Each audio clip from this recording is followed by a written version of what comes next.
Leonel Giacometto nace en 1976 en la prolífica ciudad de Rosario y desde allí desarrolla su extensa carrera artística. Escritor, dramaturgo, periodista cultural, bloguero y director de actores, ha escrito narrativa, teatro, relatos para chicos y notas para diarios.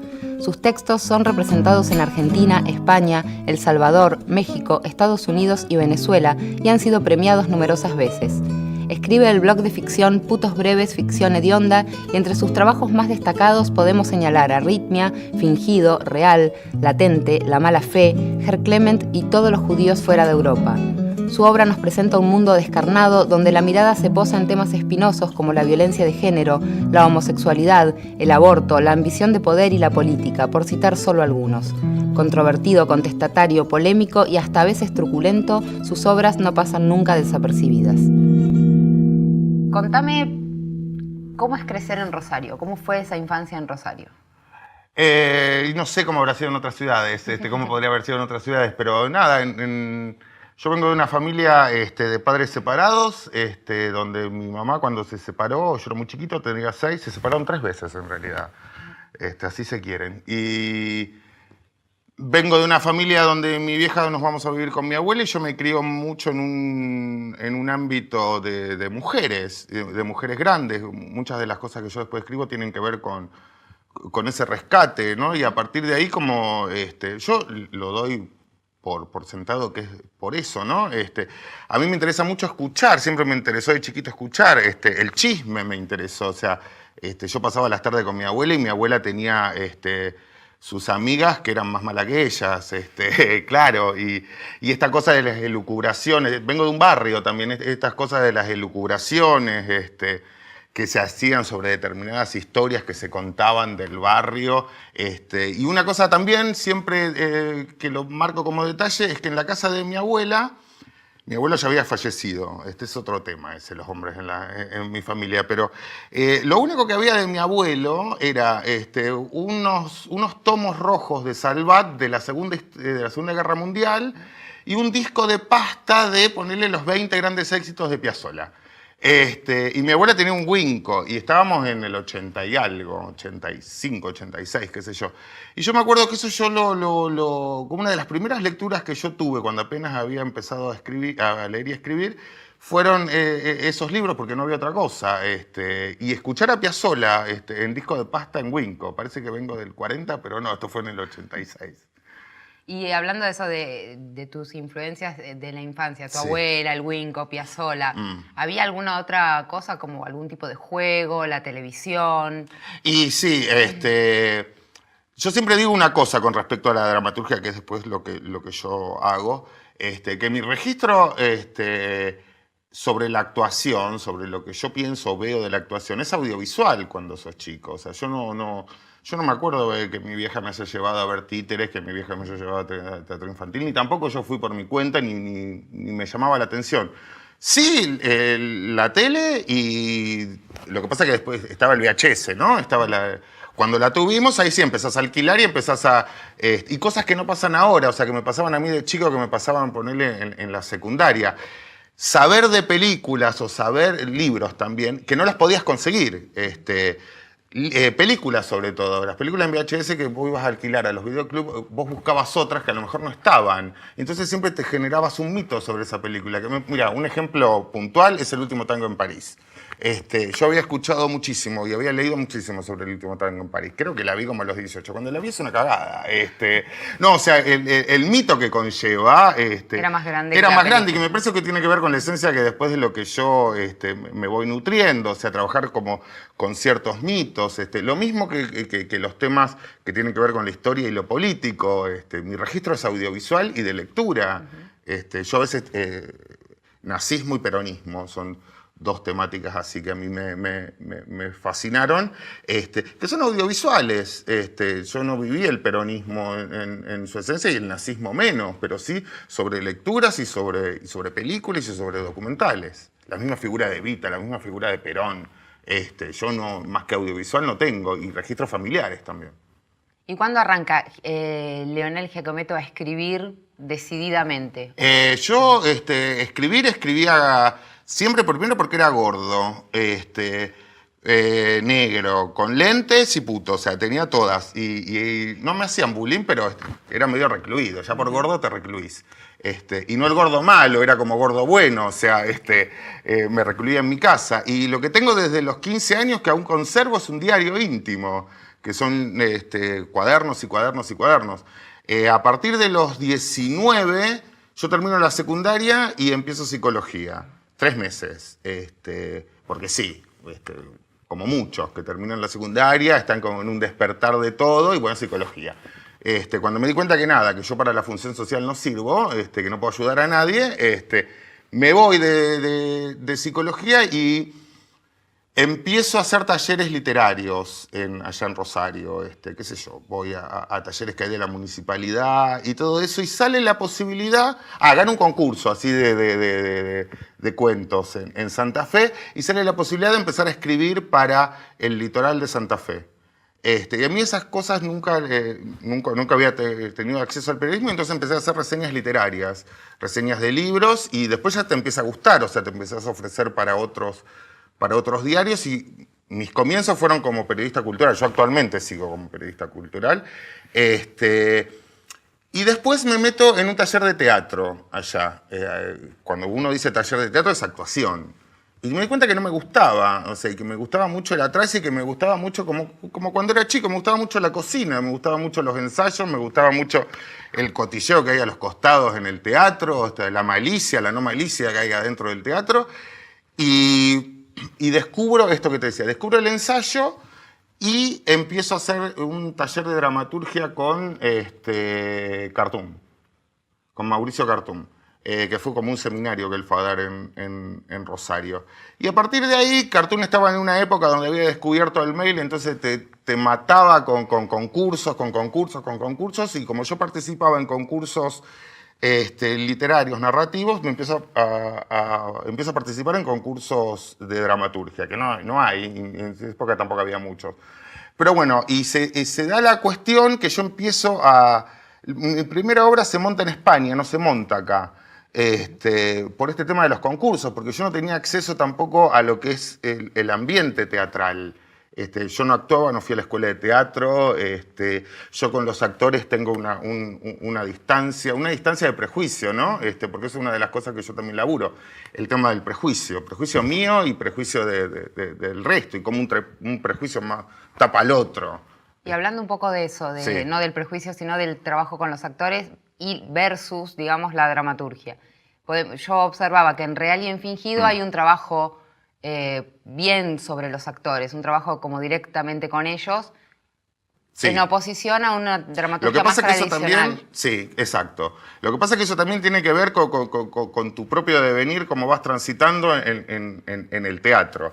O sea, yo escribo en mi casa, todo en mi casa, pero cuando las obras te empiezan a montar acá, te empiezan a montar allá, y vos empezás a ver gente de teatro, te empezás a contactar con gente de teatro, yo descubrí que hay otro tipo de forma de hacer teatro, de la cual divide aguas. O sea, el teatro argentino fundamentalmente está dividido en eso, o sea, en dramaturgia de escritorio y dramaturgia de actor, director, como quieras llamarlo, donde el cuerpo del actor es el artífice total. No digo que de este lado lo sea, pero no lo sea, digo, pero el principio de todo, el gen es el actor.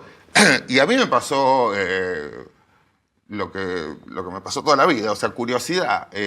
Cuando yo empiezo a ver esos espectáculos, a mí me llamaba mucho la atención, ¿qué hacen? ¿Cómo hacen esto?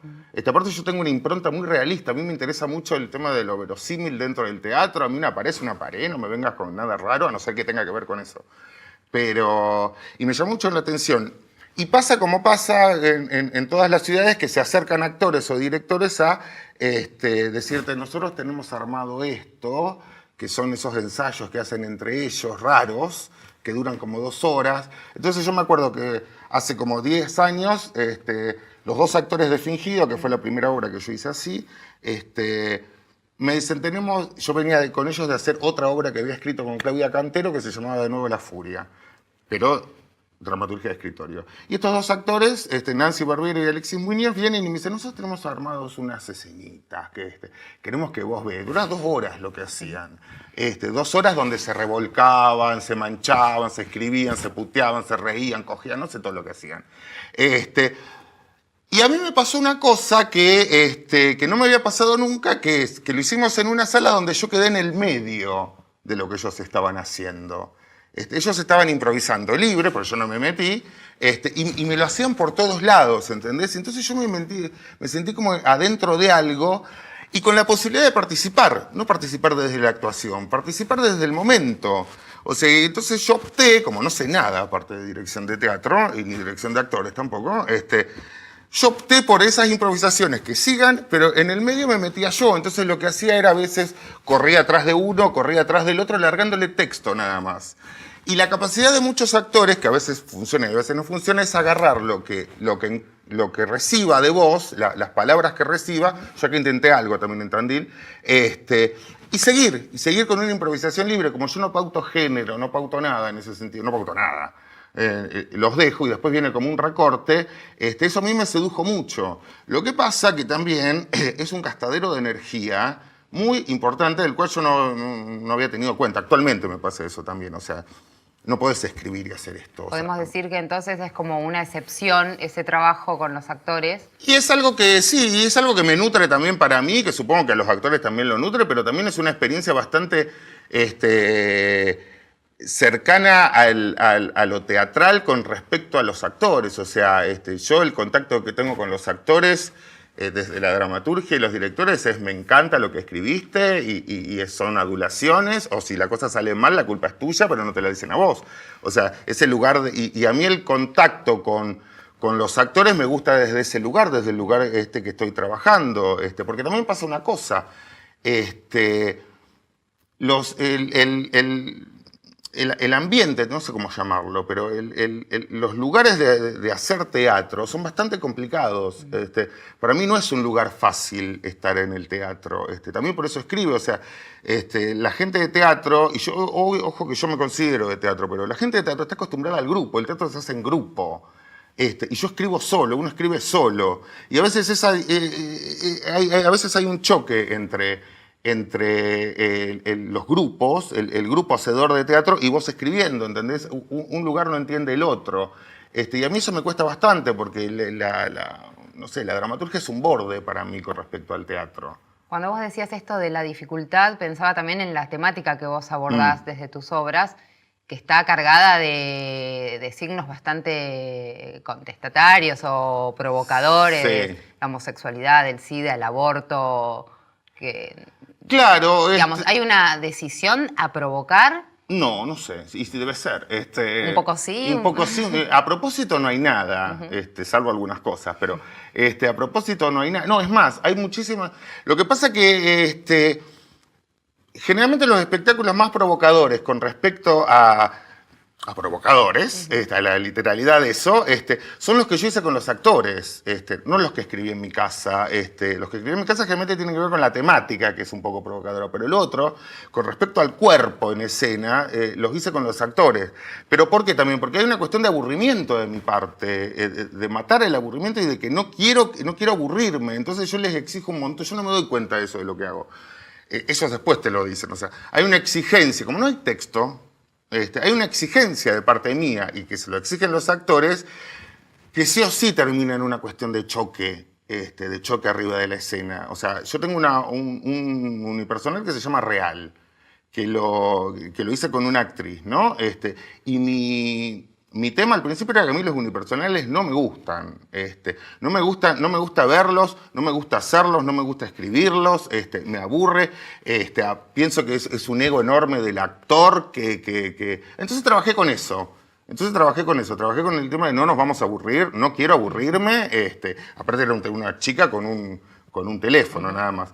Y trabajar con un sentido del aquí y ahora real y literal. O sea, las cosas que están pasando en esto que estamos armando pasan ahora, en el circuito teatral que nosotros tenemos, como nosotros lo podemos producir, y con determinados cruces de procedimiento, de de construcción de teatro que uno siempre está contestando, o sea, que vas contestando a otras cosas que viste, que te gustan o que no te gustan.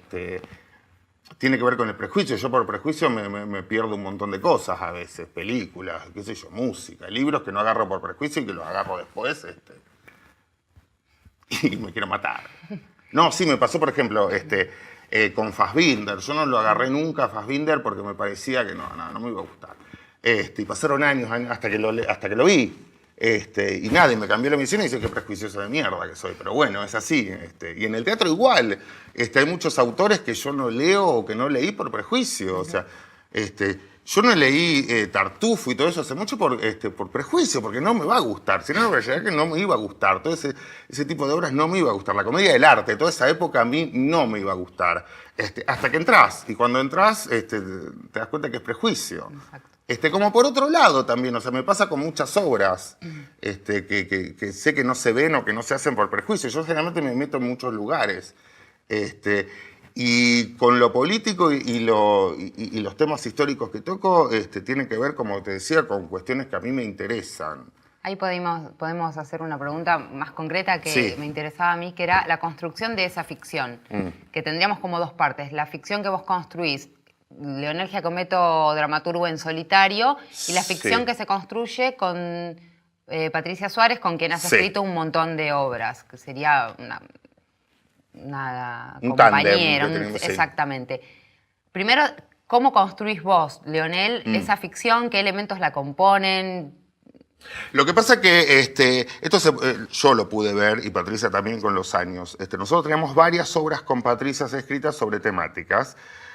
Sobre el peronismo, bueno, fundamentalmente el peronismo, y ciertas cosas de la historia argentina de los años 20 y los años 30.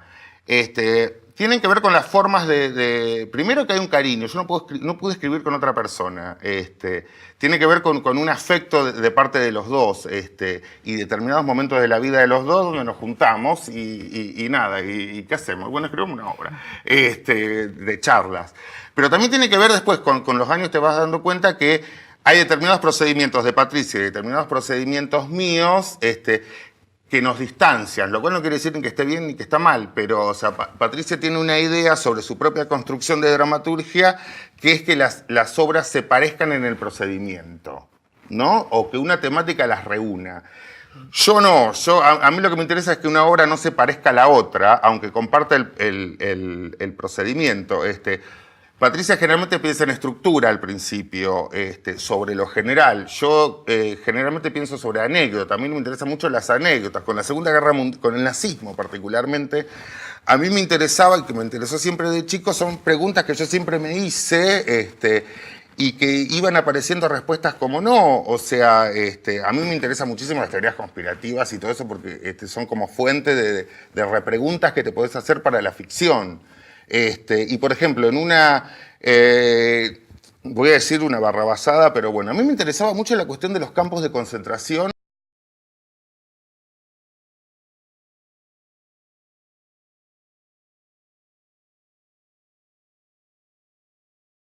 Que cuando te pones a leer, se te abre un panorama así, y yo necesitaba como anécdotas.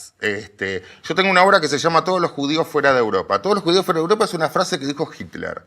Pero yo, y salió de una anécdota real, de un libro de Hannah Arendt, que es La banalidad del mal, donde hablaba que en 1940 Alemania ya había invadido Francia y tenía la isla de Madagascar, que pertenecía a los franceses, pero ahora pertenecía a Alemania. Y entonces hubo un arreglo entre el partido nazi, entre el Reich, y el presidente de Israel, que todavía no tenía en tierra, que vivía en Nueva York. ¿Para qué? Para que todos los guetos europeos, todos los guetos judíos europeos, vayan a la isla de Madagascar, porque en la isla de Madagascar, supuestamente, para ellos, el Reich le estaba entregando la tierra prometida. Y aceptaron. Y durante 6 meses, el gobierno, el Tercer Reich organizó una logística para trasladar a todos. Entonces se contrataron geógrafos, investigadores de las universidades alemanas con judíos que estaban haciendo la logística para trasladar a todos. Lo que pasa es que después Alemania empieza a ganar terreno sobre Rusia Necesitaban más uniformes, necesitaban más balas, necesitaban más arsenales, y lo que hacen es arman los campos de concentración, que eran fábricas donde se explotaba a la gente, y el que no servía lo mataban. Entonces, digamos que esa ficción que vos construís se vale de... A mí me interesó mucho eso, a mí me interesó mucho esta contrapartida, bueno, la cocina, o sea, bueno, hubo comunicaciones. Volver a la cocina. Claro, hubo comunicaciones entre ellos. Y hay otra cosa que está dando vuelta atrás. No tanto responder a la historia oficial claro, que se nos cuenta todo el tiempo, sino buscar... O cómo se reconstruye eso. Exacto. Yo me acuerdo que de chico había leído una cosa que decía que si escribís sobre determinada historia política no te podés meter con la historia privada y la historia cotidiana de esos personajes históricos. Y realmente a mí eso es justamente lo que más me interesó. Con Patricia escribió muchas obras, o varias obras, donde hablan los personajes históricos. Habla Perón, habla Evita Muerta. Y eso al principio era como un choque, se habla Perón, y qué sé yo si se habla Perón. Esta es la reconstrucción también que yo tengo sobre esa imagen de Perón. Que también partió de una anécdota, o sea, yo soy muy chismoso en ese sentido, o sea, a mí me interesaban mucho las anécdotas de la vida personal de Perón y lo que había pasado con el cuerpo de Evita, una vez que Evita muerta embalsamada y se la llevaron.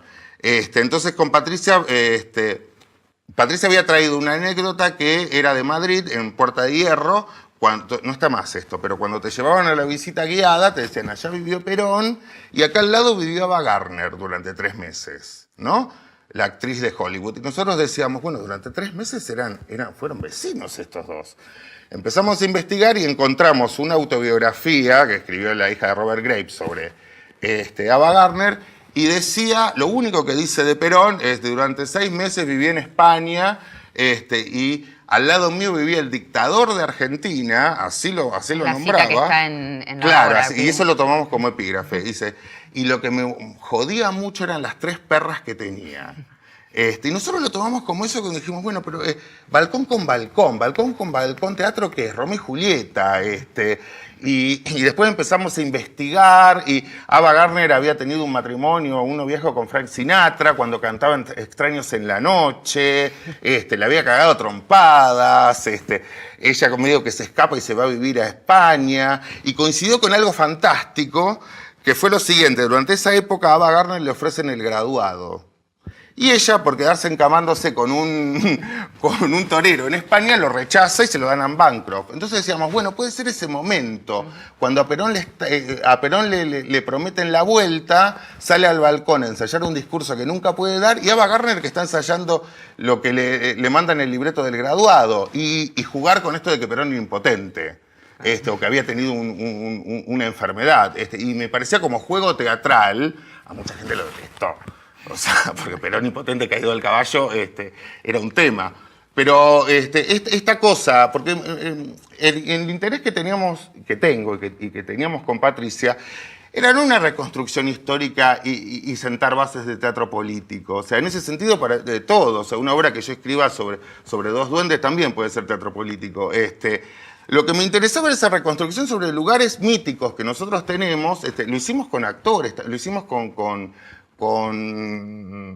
Klaus Kinski, o sea, escribimos una obra cuando se filmó Nosferatu, que parece que fue tremenda esa filmación, pero bueno, eso nos interesó muchísimo, no necesariamente sobre lo político, pero sí hacer hablar a ese tipo de mitos, y acercarlos de alguna manera a nuestro registro, digamos. Bueno, y una última pregunta, la pregunta final. En tu fantasía como dramaturgo, ¿hay alguna obra que te gustaría escribir y todavía no escribiste? Y no sé, debe haber muchas, pero sí hay algo que a mí me viene dando vuelta desde hace mucho tiempo. A ver, mi vida no es lo que escribo, pero es un juego de palabras, ¿no? Pero lo que escribo tiene que ver con mi vida, ¿no? Y yo soy muy básico en algunas cuestiones, te decía, con respecto al verosímil. Y yo soy muy fanático de películas de terror, teorías conspirativas y todo eso. Y a mí me viene interesando mucho la cuestión de las abducciones extraterrestres. No, bueno, te reís, ese es el tema, ¿entendés?